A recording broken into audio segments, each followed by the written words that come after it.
এলে গরুর মাংস, কারণ আমাদের কপালে দুপুরে ভাত থাকে না, যে গ্যাস থাকে না, একটু একটু গ্যাস আর তার মাংস রান্না করা যায় না, এই জন্য সব মাখাইয়া তারপর রেখে দেবো।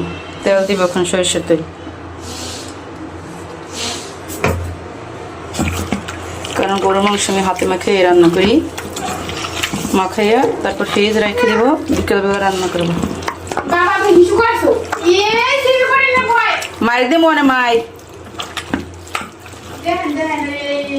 ওই দানা দিয়ে দে।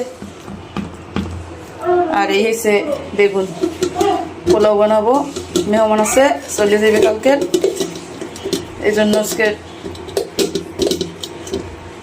আয়োজন। বেগুন বাজিয়েছে আমার স্বামীর পছন্দের, আমার